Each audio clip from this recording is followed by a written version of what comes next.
Yo describiría la percepción como un proceso donde rescatamos los estímulos de nuestro entorno. Nosotros organizamos esta información y así es como le podemos otorgar significados a estos estímulos externos. Siento que es un proceso más complejo de lo que se cree, porque pues involucra una relación con el entorno externo, la cultura, con el conocimiento previo, para que pues de esa forma cuando se reciba el estímulo, pues este se pueda convertir como en una sensación.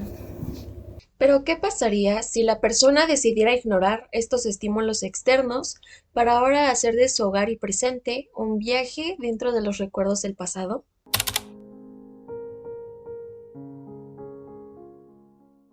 Nuestro autor, Oliver Sacks, fue un escritor y neurólogo británico cuya obra principal fue El hombre que confundió a su mujer con un sombrero. En este libro, Sacks nos habla sobre varios casos que atendió en la vida como neurólogo, donde nos muestra y analiza los síntomas de los pacientes y el cómo se comportan al estar afectadas ciertas zonas del cerebro.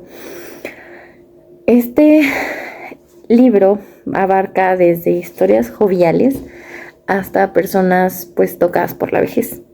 En este documental nos vamos a centrar principalmente en Nostalgia Incontinente y en un pasaje a la India.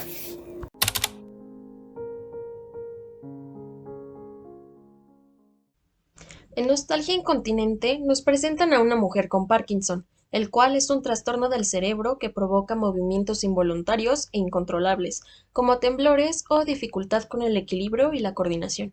Los síntomas comienzan poco a poco y empeoran con el tiempo. A medida que la enfermedad avanza, las personas pueden tener dificultad para caminar y para hablar. También pueden tener cambios emocionales y en el comportamiento.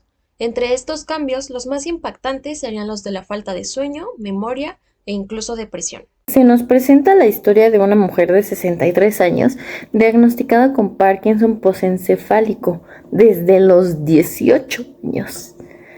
Estuvo en trance por 24 años, por lo que se le recetó la levodopa o L-dopa, un medicamento que opera en el sistema nervioso central a través de neurotransmisores, convirtiéndose en dopamina para el cerebro.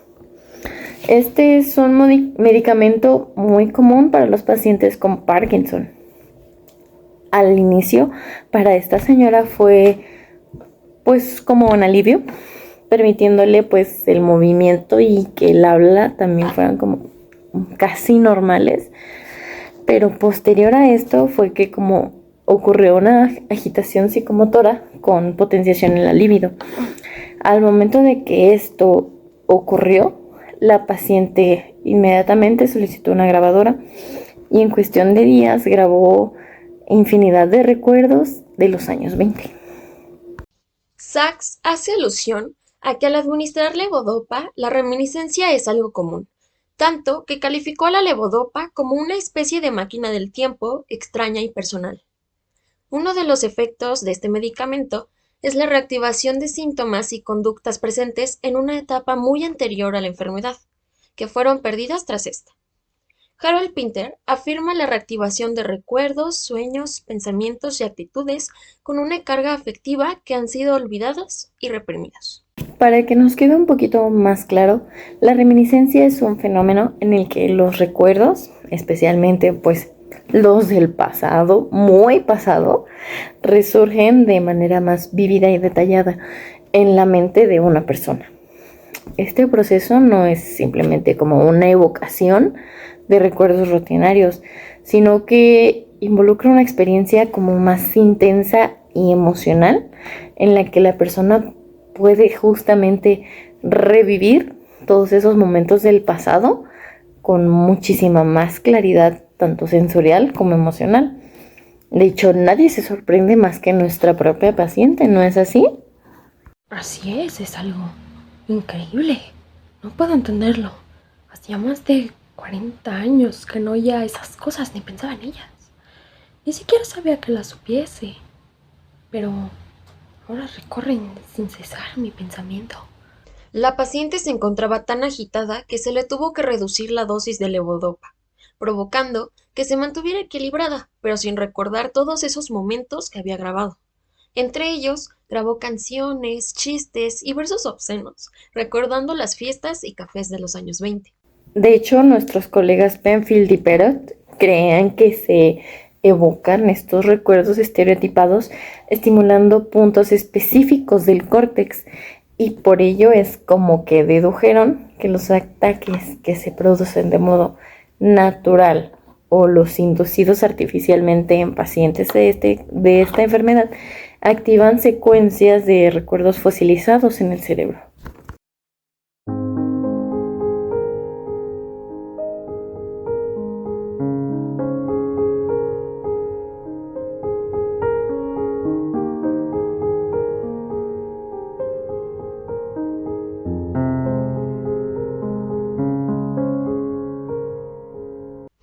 El equipo de Sachs considera que la paciente tiene almacenado un número indefinido de rastros de memoria latente, que pueden activarse en condiciones especiales, así como también estos rastros están grabados en su sistema nervioso y pueden subsistir mientras se encuentre en un estado de suspensión. Aún así, pues se duda que los recuerdos hubieran estado reprimidos durante la enfermedad y se liberaran luego de la L-Dopa. La reminiscencia forzada por este medicamento, las jaquecas, la epilepsia y las crisis parecieran ser más bien solo una excitación, mientras que la reminiscencia inconsciente nostálgica de la vejez parece más cercana a la exhibición de rastros arcaicos. Todos estos estados pueden llegar a liberar recuerdos siendo capaz de hacernos reexperimentar el pasado.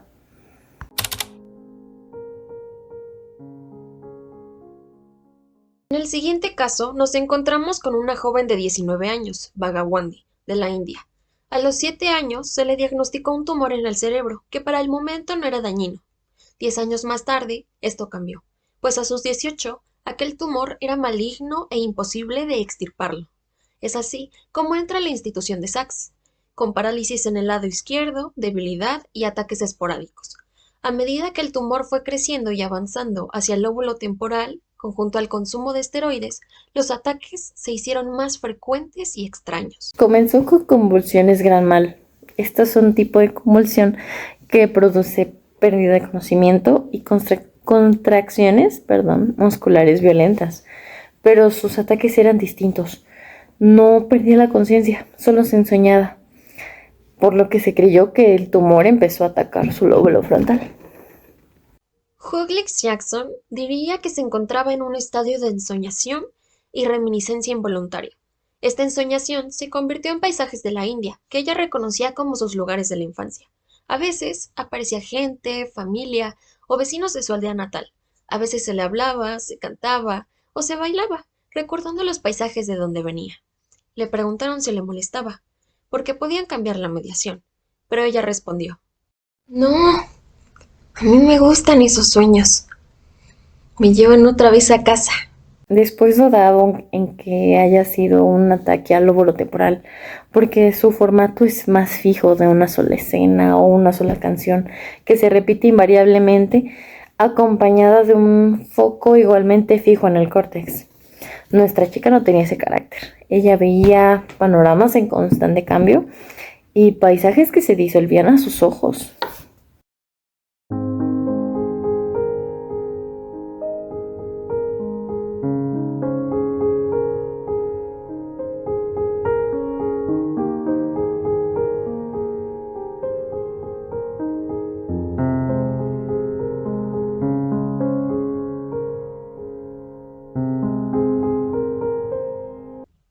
Puede que haya sido por los esteroides que le recetaron, pero una psicosis de esteroides suele ser desorganizada y agitada. En cambio, ella siempre estaba lúcida, tranquila y serena. ¿Podían ser fantasías o sueños freudianos? ¿O locura en sueño que puede ser producida por fenómenos como la esquizofrenia? Día a día los sueños y visiones se hicieron cada vez más frecuentes y más profundos. Ya no eran esporádicos, sino que ocupaban una gran parte de su día.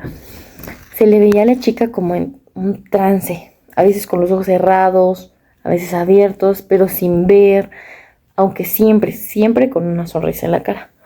Ella respondía a estímulos externos con lucidez y cortesía. Pasó otra semana y dejó de reaccionar a los estímulos externos, como encerrada en su propio mundo. Seguía con una sonrisa feliz. Está haciendo su viaje de regreso. Pronto llegará ahí, decía el personal. 3 días después, ella murió.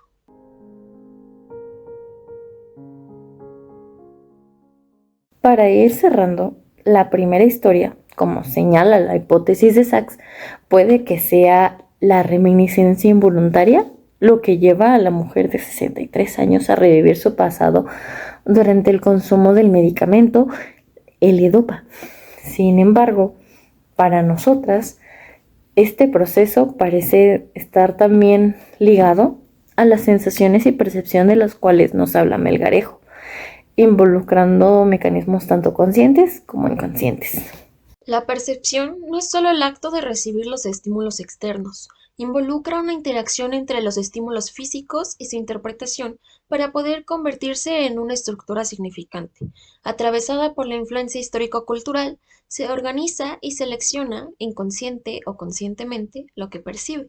De hecho, podríamos considerar que el medicamento como el estímulo externo en cuestión, que hace que la mujer empiece a sensorializar y adoptar de forma realista los comportamientos culturales relacionados con su vivencia en los años 20. Ella, en su momento de reexperimentación, refleja cómo la percepción está vinculada a los procesos de organización biológicos del cerebro, que comienzan como estímulo para convertirse en sensación y percepción de su realidad, de ella misma y sobre todo también de su entorno. Una situación similar ocurre en el relato de Pasaje a la India.